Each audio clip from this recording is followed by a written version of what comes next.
en exagérant un brin, si je veux étouffer la contestation, il faudrait que je trouve une solution. La totale. Une attaque ciblée, par surprise, et qui tétanise l'adversaire. Pierre-Olivier Zappa.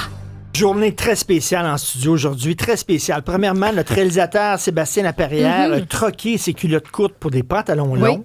OK. Lui qui porte toujours des culottes courtes. Il a mis son pantalon long parce qu'il fait trop froid en régie. Et deuxièmement, PO est arrivé de mauvaise humeur. C'est la première fois que je vois PO de mauvaise humeur. Qu'est-ce qui s'est passé? C'est la première fois que j'ai le sourire de la journée, Richard. Oui, je suis de mauvaise humeur, je suis en déficit de sommeil et je te raconte pourquoi je ne verrai plus les nids de poules de la même façon à compter d'aujourd'hui. Parce qu'il m'était jamais arrivé de m'engouffrer dans un nid de poule dans les rues de Montréal. J'ai toujours eu le talent de contourner les nids de poules tel un Patrick Carpentier sur la piste du circuit Gilles Villeneuve. Hier soir, je te raconte ce qui s'est passé. Je termine le TVA 22h, je quitte la station et j'aboutis sur le boulevard Rosemont, une grande artère, parce que désormais, il y a des sens uniques partout dans les petites rues, donc il faut emprunter à Montréal les grandes artères.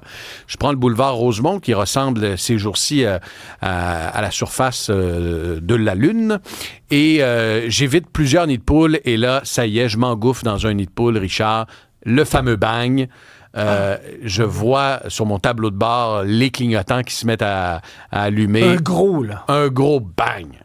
Et les clignotants allument, je me range sur le côté, je sors à l'extérieur du véhicule, il est pas loin de minuit, et je constate que mon pneu avant droit est complètement dégonflé. Et là, il n'y a plus de pneus de secours dans les véhicules. Tu sais, une des façons de baisser le prix des véhicules, en fait, de ne pas le baisser, c'est-à-dire de stabiliser les hausses de prix et de limiter les pertes pour les détaillants, les fabricants. T'as pas de roue de secours? Il n'y a plus de roue de secours dans les véhicules. Dans ton véhicule, Richard, il n'y en a pas. Je sais qu'est-ce que tu conduis. Tu n'as pas de roue de secours. Tu n'as pas de roue de secours à l'intérieur de ton véhicule, donc c'est une façon de couper pour les manufacturiers. Et donc, j'appelle un service de remorquage, Richard. Alors, j'en appelle un premier qui me dit on est complètement débordé avec le déneigement et les nids de poules. J'en appelle un second qui voulait me charger 450 $. J'ai dit ça va aller, je suis à 1 kilomètre de mon garage. Je trouve un service de remorquage, 250 $ et 1 kilomètre seulement. Et il me dit, ça va prendre 2 heures, M. Zappa. À 1h30, 2 heures du matin, là, on va être là assurément. Mais qu'est-ce que t'étais dans ton auto tout ce temps-là? Dans mon auto tout ce temps-là, à penser à la chronique que j'allais faire avec toi. Mais c'est pas terminé, Richard. Attends, mais ils sont arrivés à quelle heure? Ils sont arrivés à 2h21 du matin. Alors, j'ai rappelé quelques fois. Est-ce que ça s'en vient, tout ça? Alors, très courtois, le remorqueur, et il me dit, M. Zappa, habituellement, j'en fais 4 par jour à ce temps-ci de l'année, puis au printemps, là, j'en ai fait 14 aujourd'hui. 14 nids de poules, 14 remorquages. Et il me dit, vous êtes chanceux parce que parfois, c'est 2 pneus, parfois, c'est 3 pneus même qui explosent et qui se dessoufflent. Alors, courtois remorqueur que je remercie, qui m'amène au garage à, je te dis, 4-5 coins de rue, là, 1 kilomètre tout au plus. Je dépose le véhicule là. Je m'en vais au lit, il est 3h30, et là, je me dis, il faut que je me lève tôt le matin pour aller au garage. Donc, 8h ce matin, je suis à la porte du garage. Je rencontre le garagiste qui me dit écoute, c'est l'hécatombe, regardez dans la cour, c'est des véhicules qui attendent justement d'un changement de pneus. Mauvaise nouvelle, M. Zappa, les pneus ne sont pas disponibles. Les entrepôts du Grand Montréal sont vides et vous avez un petit VUS, c'est pas un VUS de luxe, mais il faut faire venir les pneus de Mississauga en banlieue de Toronto. Donc, visons la semaine prochaine. Ben voyons. Alors, je me dis, bon, j'ai pas de véhicule, j'en ai besoin, j'ai des engagements cette semaine. Alors, je me mets à regarder sur Internet, Richard, et je trouve dans un, bon, je vais nommer la bannière, Canadian Tire, à Saint-Jean-sur-Richelieu, 4 pneus qui correspondent à la marque que j'ai sur mon véhicule. Alors, je me dis, j'en ai seulement besoin d'un. J'appelle au Canadian Tire à Saint-Jean, je dis, je m'en viens. Alors, je prends la route. Tu t'es rendu là comment? Ben là, je me suis rendu là avec le véhicule de ma conjointe, qui avait accepté de me faire un prêt. Richard, il y avait un incendie à proximité du pont Jacques-Cartier. Ah, tabouin! Alors, voyons. Alors, direction Pont-Champlain. Un trajet qui aurait dû me prendre une quarantaine de minutes m'en a pris 1h30, 1h45. J'arrive au Canadian Tire, je récupère le pneu et je pose la question au caissier, mais pourquoi avez-vous un pneu alors qu'il n'y en a plus nulle part? Et il me raconte que c'est quelqu'un, justement, qui l'avait commandé et qui s'était désisté en raison du prix du pneu. Sais-tu combien le pneu m'a coûté, Richard? Un pneu? Un pneu. Je sais pas, 250? J'ai la facture ici. 250. Et je rappelle, je ne conduis pas un véhicule de luxe, là. 496,10 $. Ah, ouais. Et là, je dis à la personne, je l'ai payé 380 $ il y a quelques semaines de ça, lorsque j'ai fait mon changement de pneu.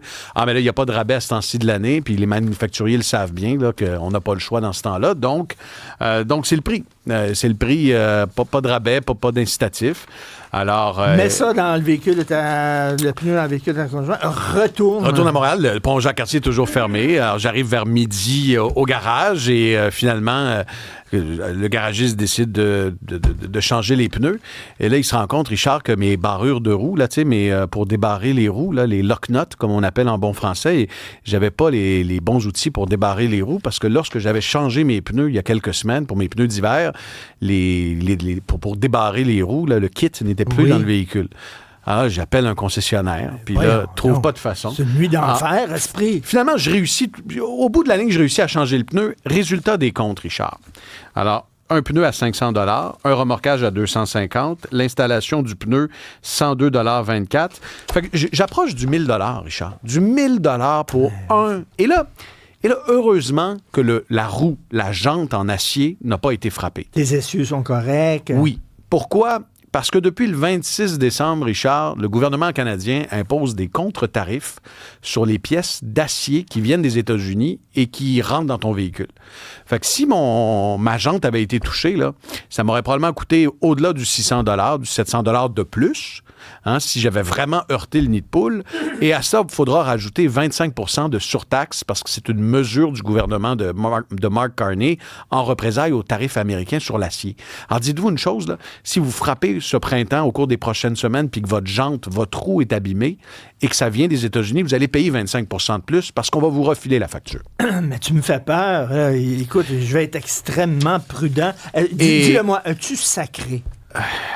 Je sais pas, Richard, je me souviens plus, je suis trop fatigué. Non, mais ce que j'ai fait, par contre, au lieu de sacrer, je me suis assis sur ma table de salle à dîner avant de venir et j'ai fait une réclamation à la Ville de Montréal. Et j'ai hâte, Richard, de voir si la Ville va m'offrir un dédommagement. Il y a eu... bonne chance. En 2022, 1116 réclamations à Montréal pour des nids de poules. 256 personnes seulement ont reçu un dédommagement, une compensation. Mais tu me montrais des photos. Tantôt dans la pause, on n'était pas en ondes, des photos de nids de poules, des affaires épouvantables. Mais toi aussi, t'en vois plein là, sur Rosemont, puis tout ça, Saint-Joseph. Aujourd'hui, j'étais sur Bélanger, aucun sens. Puis tu sais, c'est les deux voies, là. Tu te dis, je vais prendre l'autre voie pour essayer de... Mais non, l'autre voie est aussi pire. Et à Montréal, il y a des mairies d'arrondissement ces dernières années qui ont mené une guerre à l'automobile dans les petites rues, pour calmer les quartiers, pour qu'il y ait moins de véhicules qui circulent dans les petites rues. Ça améliore la sécurité. Tant mieux, Richard. Mais là, ça fait 2 semaines qu'à l'angle de l'Assomption et de Sherbrooke, il y a un cratère. Je pourrais mettre un brochet dans le cratère qui est au cœur de la... C'est dangereux. Rosemont, entre P9 et Lacordaire, c'est cratère par-dessus cratère. C'est dangereux pour la sécurité des automobilistes. C'est dangereux. Et je dois dire que j'ai gardé mon sang-froid, Richard, parce qu'on m'a raconté, il y a des sources qui m'ont raconté qu'il y a quelques années, dans le viaduc entre Outremont et Ville-Mont-Royal, t'avais frappé un nid de poule. Oui. Et t'avais non seulement... On me dit que les dommages au véhicule étaient pas mal pires que ceux que j'ai infligés à la mienne hier soir. Et il y avait une auto devant moi qui était passée dans le même nid de poule aussi. Donc, on était les deux à côté, sur l'accotement, et c'était complètement débile. Quand je me compare, je me console, Richard. Ben, écoute, c'est hallucinant. La Ville de Montréal, le bouger un peu, ça n'a pas de sens, c'est dangereux, mais tu me dis, on a un scoop.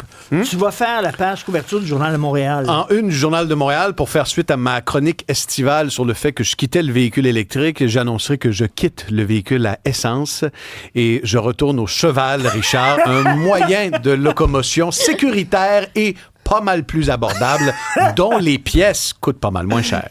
Hey, est-ce que tu as pu faire une petite sieste aujourd'hui? Oui, je vais faire une petite sieste de 15-20 minutes. 2 espressos bien serrés, une équipe formidable qui a couvert mes arrières pour préparer les émissions. On est prêt, Richard? Et oubliez le gars qui va grimper le building à main nue. Moi, je veux voir en direct aux 22h, PO. L'exploit. Ça va être quelque chose. Écoute, ça a été une grosse journée hier. Un dégivrage d'avion en matinée dont je t'ai raconté le récit hier jusqu'à la réparation de mon pneu en pleine nuit. Bon dodo ce soir, tu le mérites. Salut, PO. Merci, Richard. Salut. ça.